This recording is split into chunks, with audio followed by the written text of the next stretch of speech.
ओम अज्ञानतिमिरान्धस्य ज्ञानञ्जनशलाकया चक्षुरुन्मीलितं येन तस्मै श्रीगुरवे नमः। वाञ्छाकल्पतरुभ्यश्च कृपा सिन्धुभ्येव च पतितानां पावनेभ्यो वैष्णवेभ्यो नमो नमः।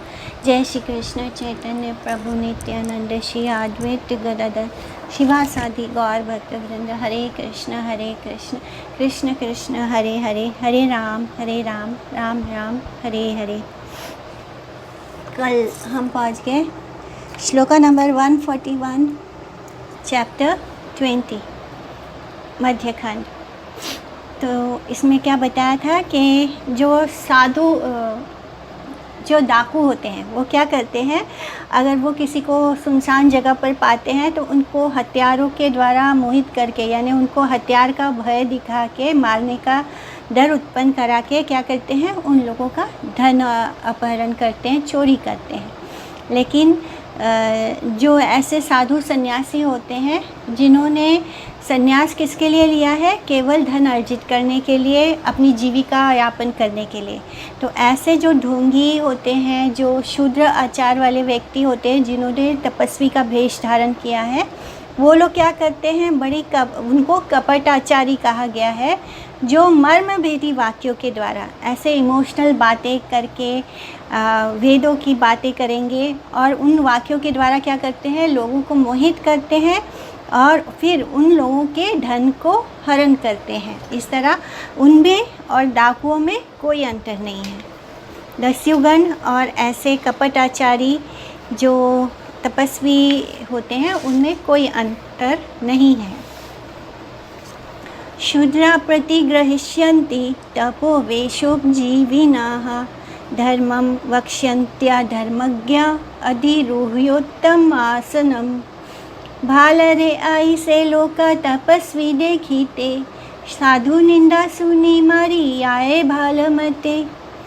तो कलयुग में क्या होगा, जो शूद्रगण है वो तपस्या के वेश को उपजीविका बनाकर दान आदि ग्रहण करेंगे। तो इस कलयुग में कोई भी आपको शुद्ध ब्राह्मण नहीं मिलेगा। वो क्या होगा, शूद्र ही ज़्यादा होंगे इस कलयुग में। और वो शूद्रजन क्या करेंगे, वो तपस्वी का वेश धारण करेंगे, सन्यासी का वेश धारण करेंगे और अपनी उपजीविका, यानी वो तपस्वी और सन्यासी के वेश को ही अपना उपजीविका बनाकर दान वगैरह ग्रहण किया करेंगे। और धर्म के विषय में कुछ भी ना जानने वाले लोग आचार्य के आसन पर अधिरोहण होंगे। तो अभी हम ऐसे बहुत सारे लोगों को देखते हैं जिन्होंने भगवद गीता तक नहीं पढ़ा है, लेकिन वो अपने आप को बड़ा आचार्य मानकर बड़े आसन पर अधिरोहित होते हैं और धर्म का उपदेश करते हैं। ऐसे लोग धर्म का उपदेश करेंगे जिन्होंने शास्त्रों को जाना ही नहीं है, उसके मर्म को नहीं जाना है, जिन्होंने सिंपल सा भगवद गीता, जो सबसे हमारे जो स्त्रियों और शूद्रों के लिए ही भगवान ने भगवद गीता बोली थी, ताकि वो लोग इसको समझ सकें, जो कि इस कलयुग में बहुत ही कठिन हो गया है हम लोगों के लिए भगवद गीता को भी समझ पाना।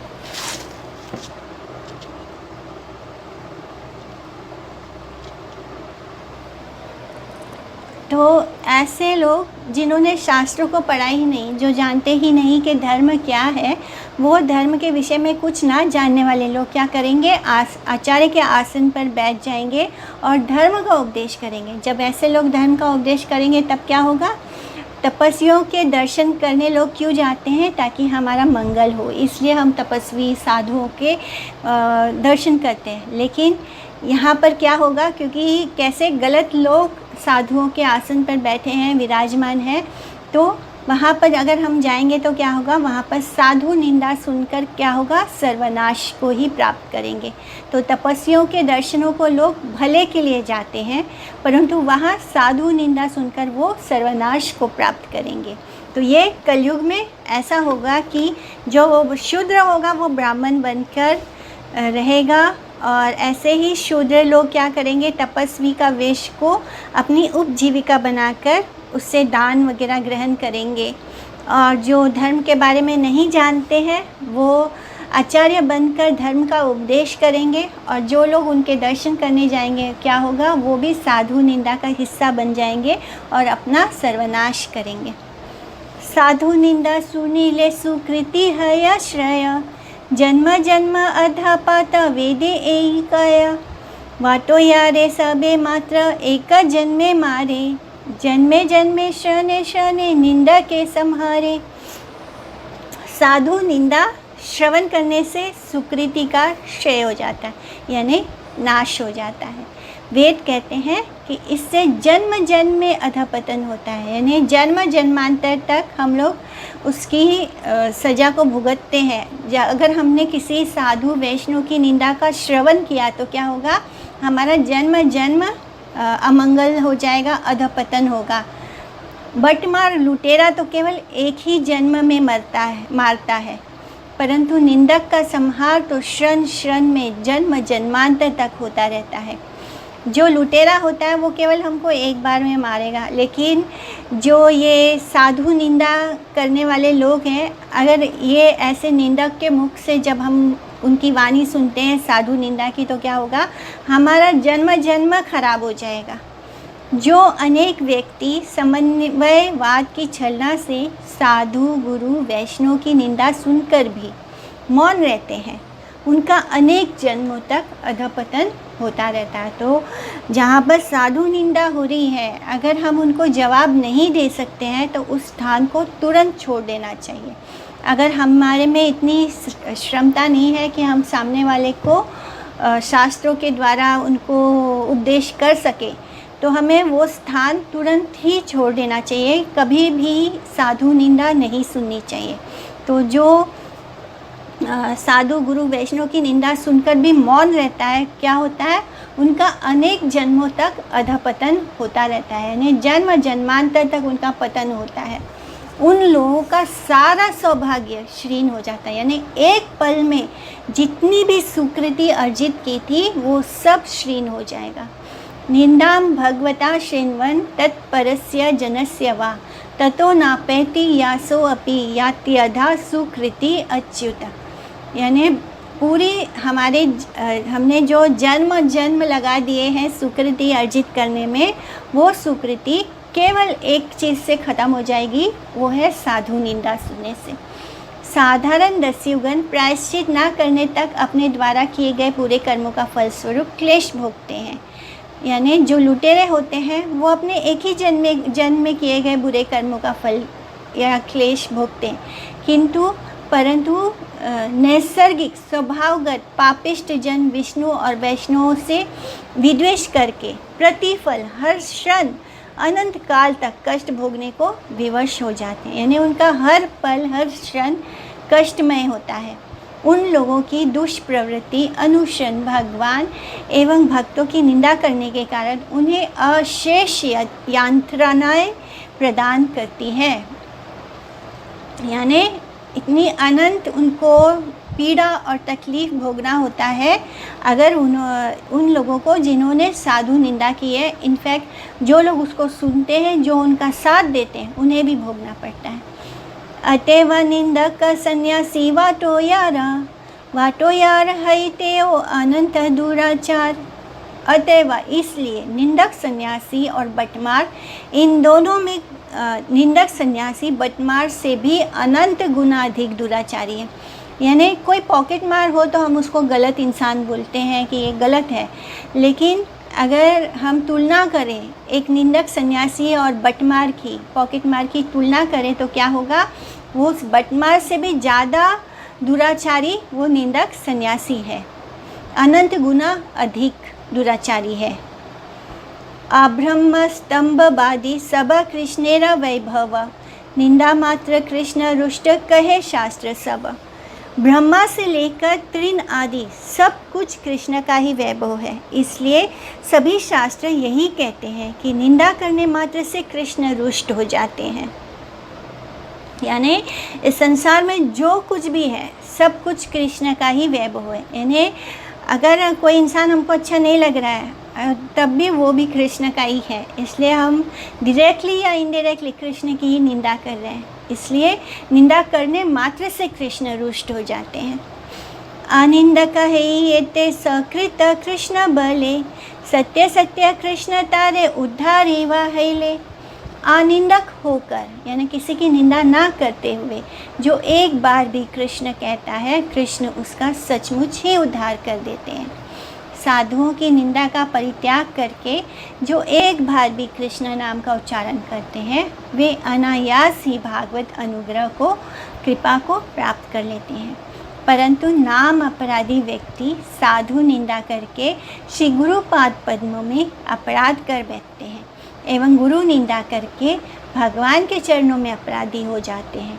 भगवान की निंदा करने वालों के लिए भगवान का नाम उच्चारण करने का फल कृष्ण प्रेम पाना तो दूर, वे नाम अपराध के फलस्वरूप अष्टपाश बद्ध होकर धर्म, अर्थ, काम तक की प्राप्ति करने में भी असमर्थ हो जाते हैं। इस तरह जो भगवान की यानी जो साधु वैष्णव की निंदा करता है, वो क्या होता है, उसके मुख से नाम शुद्ध नहीं निकलता। उसके मुँह से वो जब हरि नाम भी करेगा तो उसमें नाम अपराध होगा, क्योंकि साधु निंदा करने से सुकृति नष्ट हो जाती है और उसके कारण जब हम नाम लेते हैं, जप करते हैं, तो उसमें भी हमसे अपराध होने लगता है। इससे क्या होता है, वो गुरु निंदा एवं करके भगवान के चरणों में अपराधी हो जाता है।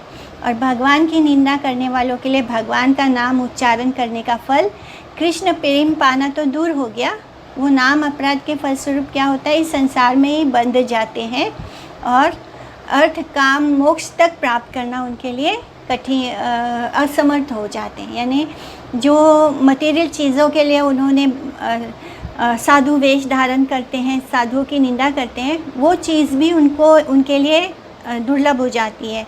ना तो वो धर्म प्राप्त कर सकते हैं, ना अर्थ यानी धन, और ना काम, ना उनकी कोई इच्छाएं पूर्ण होती है। चरी वेद पढ़ी आओ यदि निंदा करे, जन्म जन्म कुंभी पाके डूबी ऐसे मरे। चारों वेदों का अध्ययन करते हुए भी यदि निंदा करता है तो वो जन्म जन्म में कुंभी पाक नामक नरक में डूब कर मरता है। कुंभी पाक यानी गरम तेल होता है बड़ा सा कढ़ाई में, जिसके अंदर डुबा दिया जाता है। तो ऐसे कुंभी पाक नरक में वो जन्म जन्म के लिए चला जाता है। जिसने चारों वेदों का अध्ययन किया, वेदों का अध्ययन पढ़ के उसने वेद का सार नहीं समझते हुए क्या किया, निंदा किया, तो ऐसा व्यक्ति कुंभी पाक नरक जाएगा। पापिष्ट जन अपने आप को चतुर्वेदी, अग्निहोत्री आदि नामों से अभिहित करते हुए भी यदि विष्णु वैष्णव की निंदा करता है तो उस अपराध के कारण उसको प्रत्येक जन्म के उपरांत कुंभी पाक नरक में पतित होकर विषम क्लेशों को भोगना पड़ता है। इस प्रकार उन लोगों का चारों वेदों का अध्ययन भी नरक यंत्रणा का ही कारण बन जाता है। इसी प्रकार मुख्य सामगान, तो कुछ लोग क्या सोचते हैं कि हम कितना भी निंदा विंदा कर लेते हैं, कितने भी बुरे कर्म कर लो और बाद में वेद वगैरह पढ़ लेने से क्या होगा, हमारे पाप कट जाएंगे। तो यहाँ पे क्या लिखा है कि चारों वेदों को पढ़ने के बाद अगर हम गलत काम कर रहे हैं तो क्या होगा, वो चारों वेद ही हमें कुंभी पाक नरक भेजने के लिए तैयार रहते हैं। यानी हमने वेद पढ़ लिया और उसके बाद हम वैष्णव निंदा कर रहे हैं तो हमें और भी ज़्यादा यंत्रणाएं भुगतनी पड़ेगी। इस प्रकार उन लोगों का चारों वेदों का अध्ययन भी नरक यंत्रणा का कारण बन जाता है। इसी प्रकार मुख्य सामगान का उद्गाता भी यदि वैष्णव विद्वेषी है तो उसका अंत भी यंत्रणा प्रदान करने वाला होता है। इस तरह जो वैष्णव निंदा करता है, जो उस निंदा को सुनता है, दोनों को ही यंत्रणा प्रदान की जाती है, दोनों को ही नरक भोगना पड़ता है। भागवत परियाओ कारो बुद्धि नाश, नित्यानंद निंदा करे हरि वे सर्वनाश। भागवत का अध्ययन करके भी किसी किसी की बुद्धि का नाश हो जाता है। ऐसे व्यक्ति नित्यानंद की निंदा करने के कारण सर्वनाश को प्राप्त होते हैं। अनेक भागवत कथाकार एवं पाठक भगवान एवं भक्तों की निंदा करके अपने अर्थोपार्जन एवं इंद्रिय तर्पण को बिना बाधा के चलाए रखने के लिए भागवत का तात्पर्य विकृत करके जगत में झंझट फैलाते रहते हैं। तो ऐसे बहुत सारे भागवत कथाकार मिल जाएंगे जो धन लेके कथा करते हैं और उसके बाद उसमें से वो अपना फ़ायदा किस किस चीज़ में हो रहा है उसके कारण क्या करते हैं, भागवत में जो श्लोक दिए हैं उसका अर्थ बदल देते हैं, जिससे कि लोग आकर उनको और धन वगैरह दें, उनका आदर सत्कार करें। इस तरह वो भागवत में दिए गए श्लोक का तात्पर्य को विकृत करके जगत में क्या करते हैं, झंझट फैलाते रहते हैं। उसमें वो ऐसे बदल देंगे कि उनका अपना फ़ायदा हो, लोग आकर उनको ही आदर सम्मान करें। तो इस तरह ऐसे जो भागवत कथाकार हैं जो अपने इंद्रिय तर्पण के लिए, सेंस ग्रेटिफिकेशन के लिए, अपने अर्थोपार्जन के लिए, धन कमाने के लिए कथा करते हैं, तो वो लोग वैष्णव गुरु के चरण कमलों का परित्याग करके एवं श्री नित्यानंद के चरणों में अपराधी होकर मायावादी, ज्ञानी, कर्मी, अन्य अभिलाषी आदि को अपने गुरु पद पर प्रतिष्ठित करके अपने आप को भागवत कृपा प्राप्ति से सदा के लिए वंचित कर लेते हैं। ऐसे लोगों का संग करने से जगत के अनेक दूसरे व्यक्ति भी सद्धर्म के रास्ता से भटक जाते हैं एवं इस कारण वे भी संसार के क्लेशों को प्राप्त करते हैं। एई नवद्वीपे गौर चंद्रेरा प्रकाश, नामाने निंदक सब से सत्य विलास। इस नवद्वीप में गौर चंद्र का प्रकाश हुआ है, उनके इन सब सत्य विलासों को निंदक जन स्वीकार नहीं करते हैं, यानी वो मानने को ही तैयार नहीं कि गौर हरि जो है वो साक्षात कृष्ण है। इस तरह वो उनको अस्वीकार करते हैं जो निंदा करने वाले हैं, क्योंकि इसलिए गौर हरि ने भी उनको अपने प्रकाश लीला में प्रवेश नहीं दिया था। चैतन्य चरणे यारा आछे मति गति, जन्म जन्म हया इना ताहा रसमहति। तो मेरी यही कामना है कि चैतन्य के चरणों में जिनकी बुद्धि स्थित है उनका संग ही मुझे जन्म जन्मांतर तक मिलता रहे। मुझे माने ऐसे निंदकों का संग मुझे कभी गलती से भी प्राप्त ना हो। तो यही कामना कर रहे हैं श्रीला वृंदावन दास ठाकुर। तो हम लोग ने एक बात नोट की है कि चैतन्य भागवत का जो मध्य खंड है, इसमें हर चैप्टर के जब फिनिश होने वाला होता है तो बार बार हमें चेताया गया है कि हमें निंदा नहीं करनी है, हमें वैष्णव अपराध नहीं करना है, हमें नित्यानंद प्रभु के चरणों में कोई अपराध नहीं करना है। तो ये तीन चीज़ को बार बार, जैसे हमें ब्रेन हैमरिंग कर बोलते हैं, जैसे कि एडवर्टाइजमेंट कैसा होता है कि हमारे ब्रेन पर हैमर करता है, बार बार दिखाया जाता है, इसी तरह यहाँ पर चैतन्य भागवत के मध्य खंड में हर चैप्टर के अंत में जब वो फिनिश होने वाला होता है तो बार बार ये बात चेताया गया है, हमें बार बार बताया गया है कि हमको निंदा नहीं करनी, चाहे कोई भी हो हमें निंदा नहीं करनी, क्योंकि भगवान ने अपनी लीला रची है, अपना संसार रचा है और सब कुछ भगवान का लीला विलास ही है, भगवान का विलास ही चल रहा होता है। इसलिए कोई बुरा भी है तो वो भी भगवान का है, कोई अच्छा है तो वो भी भगवान का है। इसलिए अगर हम निंदा करते हैं तो हम भगवान के ही चरणों में अपराध करते हैं। तो बार बार ये बात कही गई है कि ना तो किसी की निंदा करनी है, ना तो वैष्णव चरणों में अपराध करना है, और ना ही हमें नित्यानंद प्रभु के चरणों में अपराध करना है। कपटी भागवत पाठक अथवा कथावाचक के संग का परित्याग करके जन्म जन्म में श्री चैतन्य के सच्चे दासों के साथ मिलकर रहना ही मनुष्यों के लिए प्रार्थनीय विषय है। यानी जब भी भगवान से प्रार्थना करो तो यही प्रार्थना करो कि हमें शुद्ध भक्तों का संग प्राप्त हो हर जन्म में। कभी भी हमें ऐसे गलत अवैष्णवों का, निंदकों का संग ना मिले। और बहुत सारे ऐसे जो साधु वेश में भागवत कथा भी करते हैं, ऐसे गलत लोगों का भी संग ना मिले, क्योंकि वो दस्यु से, बटमार से भी ज़्यादा वो खतरनाक है। चैतन्य विमुख मायावादियों का संग करना बिल्कुल ही अप्रयोजनीय है, और मायावादियों को तो महाप्रभु बिल्कुल भी नहीं स्वीकार करते हैं। इसलिए जब वो कहाँ गए थे, काशी गए थे, तो उन्होंने एक भी मायावादी को अपना दर्शन नहीं दिया था, चुपचाप छुप कर रहे थे और फिर वहाँ से निकल गए थे। अष्ट सिद्धि युक्त चैतन्यता भक्ति शून्य, कभू ये ना देखो से पापी हीन पुण्य।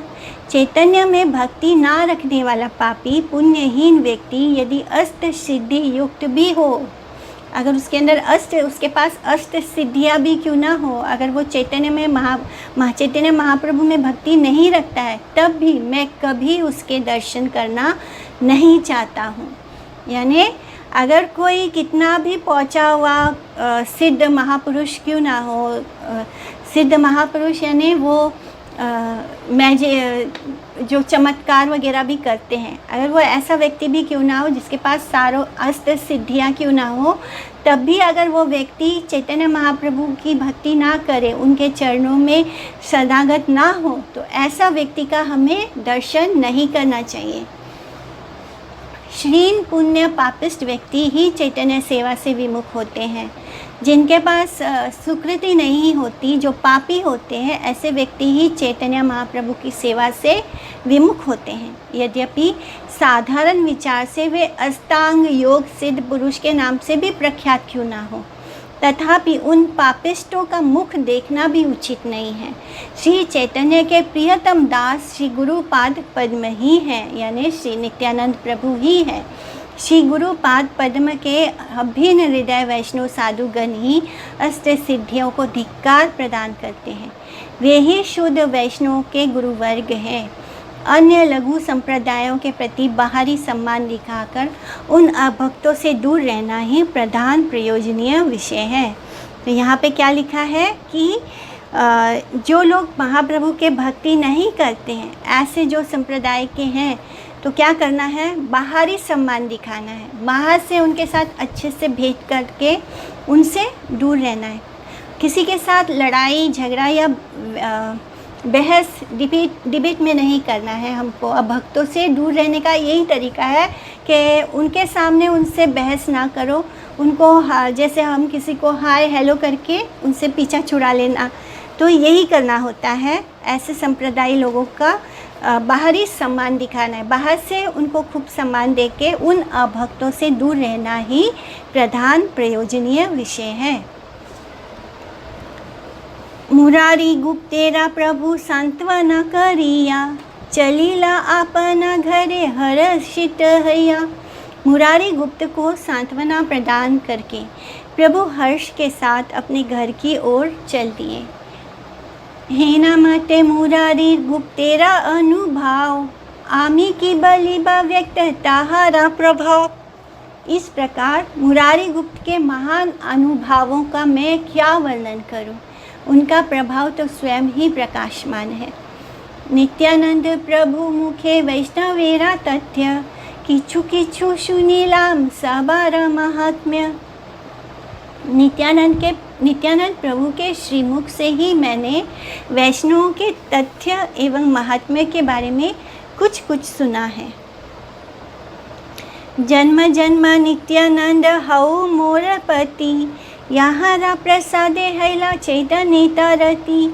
जय जय जगन्नाथ मिश्रेरानंदन, तोर नित्यानंद हऊ मोर प्राण धन। मोर प्राणनाथेरा जीवन विश्वंभर, ए बड़ा भर सचित्ते धरी निरंतर। श्री कृष्ण चैतन्य नित्यानंद चांद जान, वृंदावन दास तछु पद युगे गान। जन्म जन्म में नित्यानंद मेरे स्वामी हो, जिनकी कृपा से मेरी चैतन्य में रति उत्पन्न हुई है। जगन्नाथ मिश्रा के नंदन श्री गौर सुंदर की जय हो, जय हो। आपके नित्यानंद मेरे प्राण धन बन जाएं। विश्वंभर मेरे प्राणनाथ नित्यानंद के जीवन स्वरूप है।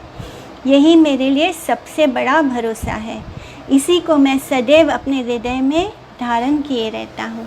श्री कृष्ण चैतन्य श्री नित्यानंद चांद जिनके जीवन है, वे वृंदावन दास उनके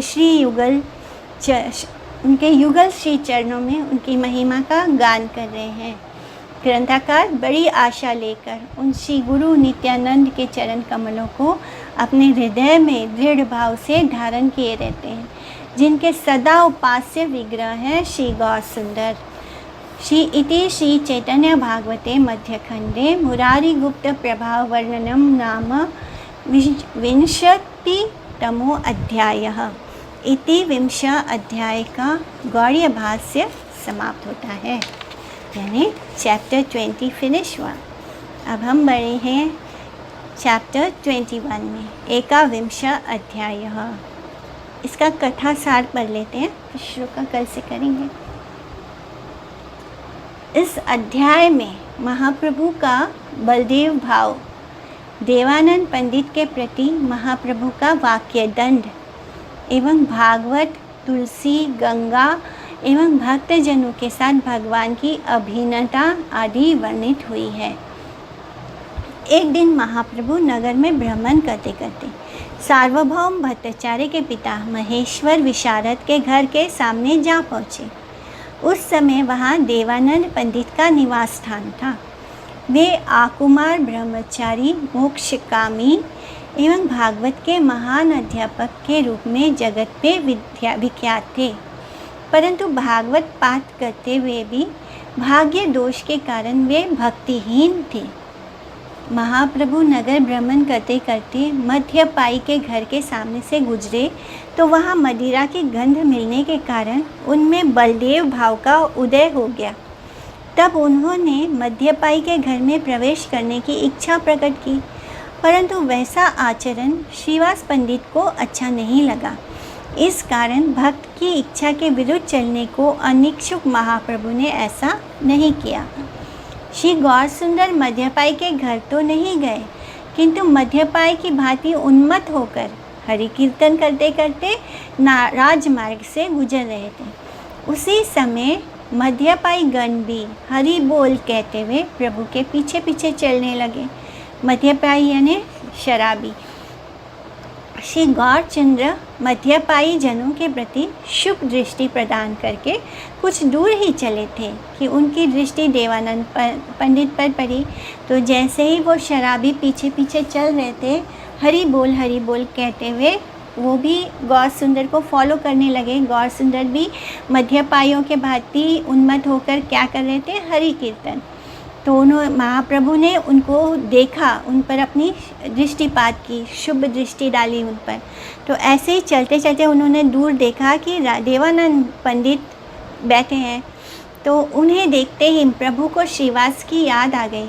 उन्हें स्मरण हो गया कि देवानंद पंडित की भागवत व्याख्या सुनने के लिए श्रीवास पंडित ने एक दिन उनके पास जाकर भागवत की व्याख्या सुनी थी।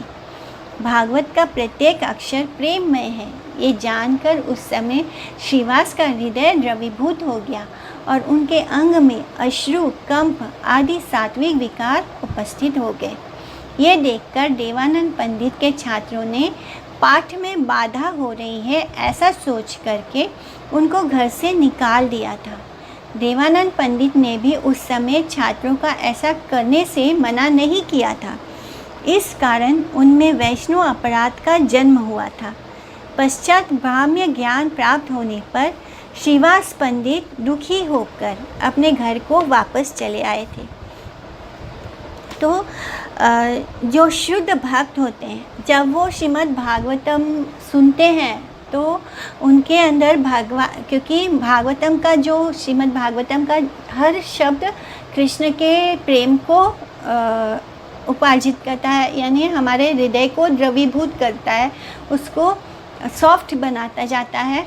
और इसलिए तो कहते हैं कि जो श्रीमद् भागवतम सुनने की इच्छा भी करता है तो क्या होता है, कृष्ण उसके हृदय में कैद हो जाते हैं।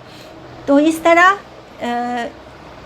जब श्रीवास पंडित देवानंद पंडित के घर जाकर भागवतम कथा सुनते हैं तो वो स्टार्ट होता ही है, कथा थोड़ी ही सुनते हैं तो उनके अंदर प्रेम विकार उत्पन्न होना शुरू हो जाता है, जिससे कि वो रोने लगते हैं, उनको कंपन होने लगता है। ये देखकर, क्योंकि वहाँ पर मोस्टली वही लोग भागवत पाठ कर रहे थे जो मायावादी विचारधारा के थे, तो उनके हृदय में कोई ऐसे फीलिंग्स नहीं आते हैं। तो उन्होंने सोचा कि श्रीवास पंडित इस तरह रो रहे हैं और उनके अंदर प्रेम विकार जो है वो उत्पन्न होने के कारण जो वो रो रहे थे, तो वो सब देखकर उनके जो छात्र थे उन्होंने बोला कि श्रीवास पंडित को घर से बाहर निकाल दिया जाए।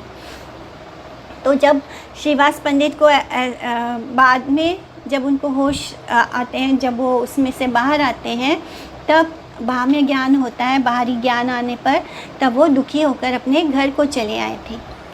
तो ये बात श्री गौर सुंदर को याद थी। देवानंद को देखकर श्री गौर सुंदर को उस पूर्वोक्त घटना की याद आ गई। तब श्री चैतन्य देव ने भागवत को अपमानित करने वाले देवानंद पंडित को भागवत पाठ के लिए अनाधिकारी घोषित करते हुए उनका बहुविधा तिरस्कार किया और भागवत का प्रकृत तात्पर्य, उसका महात्म्य एवं वैष्णवों के महात्म्य का कीर्तन किया। देवानंद उस समय बहुत लज्जित हुए और वे घर लौट गए। श्री चैतन्य देव से वाक्य दंड प्राप्त करने वाला व्यक्ति भी परम सुकृति संपन्न होता है। इसलिए ग्रंथकार ने देवानंद के महासौभाग्य की कथा का वर्णन किया है। तो इस तरह जब चैतन्य महाप्रभु देवानंद पंडित को देखते हैं तो उनको याद आ जाता है कि उन्होंने किस तरह श्रीवास पंडित को अपमानित करके घर से बाहर निकाला था। इसलिए फिर वो उनको धिक्कारते हैं, उनको बताते हैं कि भागवत का क्या महत्व है और भागवत का क्या तात्पर्य है और वैष्णवों का क्या महात्म्य है। तो ये सब बोलकर जब हमारे गुरुदेव हम पर गुस्सा होते हैं, किसी बात से क्रोधित होते हैं, तो इसको क्या समझा जाता है, इसको कृपा मानी जाती है। गुरु का गुस्सा होना भी हमारे ऊपर कृपा होती है, क्योंकि वो हमारी जो सुकृति नष्ट होती है वैष्णव अपराध करने से, वो उसको नष्ट कर देते हैं। इसलिए अगर गुरु हम पर गुस्सा हो रहे हैं तो उससे हमें खुश होना चाहिए। वो हमें ऐसे सुकृति देता है कि जिससे कि हमें कृष्ण प्रेम प्राप्त हो जाए। श्री चैतन्य देव से जो ये वाक्य दंड प्राप्त हुआ था, उससे वो परम सुकृति संपन्न हो गया देवानंद पंडित। इसलिए उसको महासौभाग्य कहा गया है। देवानंद के महासौभाग्य की कथा का वर्णन हुआ है इस अध्याय में। जय जय नित्यानंद प्राण विश्वंभर, जय गदाधर पंडित अद्वैत ईश्वर, जय श्रीनिवास हरिदास प्रियंकर, जय गंगादास वासुदेवेरा ईश्वरा, भक्त गोष्ठी सहिता गौरांग जय जय, सुनीले चैतन्य कथा भक्ति लभ्य है, हे नामते नवद्वीपे प्रभु विश्वंभर, विहरे समहंति नित्यानंद गदाधर। नित्यानंद के प्राण स्वरूप श्री विश्वंभर की जय हो, गदाधर के स्वामी और अद्वैत के ईश्वर की जय हो, श्रीनिवास और हरिदास को प्रसन्न करने वाले प्रभु की जय हो, गंगादास और वासुदेव के ईश्वर की जय हो, भक्त गोष्ठी सहित गौरांग की जय हो। चैतन्य की कथा सुनने से भक्ति प्राप्त होती है। इस प्रकार से प्रभु विश्वंभर नित्यानंद और गदाधर के साथ मिलकर नवद्वीप में विहार कर रहे थे। विश्वंभर नित्यानंद के प्राण स्वरूप हैं, वे ही गदाधर के स्वामी हैं, वे ही अद्वैत के ईश्वर हैं। भक्त, भजनीय वस्तु एवं भजन, इन तीनों का सम्मिलन ना होने से भगवान का विचित्र विलास संपादित नहीं होता है।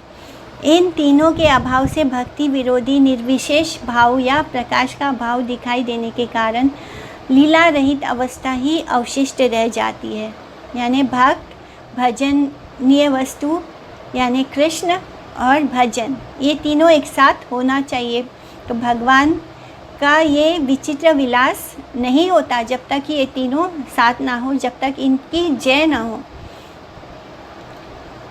तो जो लोग श्री चैतन्य देव की कथा का अनुशीलन नहीं करते हैं, वे भक्ति के स्वरूप की उपलब्धि करने में असमर्थ रह जाते हैं।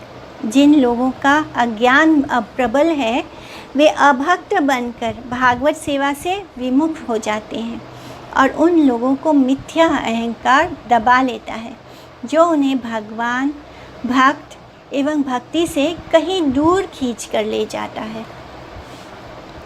एकादीना प्रभु करे नगर भ्रमण, चारिदिके यत आप्त भागवत गण, सार्वभौम पिता विशारद महेश्वर, तहार जांघाले गेला प्रभु विश्वम्भर, सेई खाने देवानंद पंडित तेरा वास, परम सुशांत विप्र मोक्ष अभिलाष।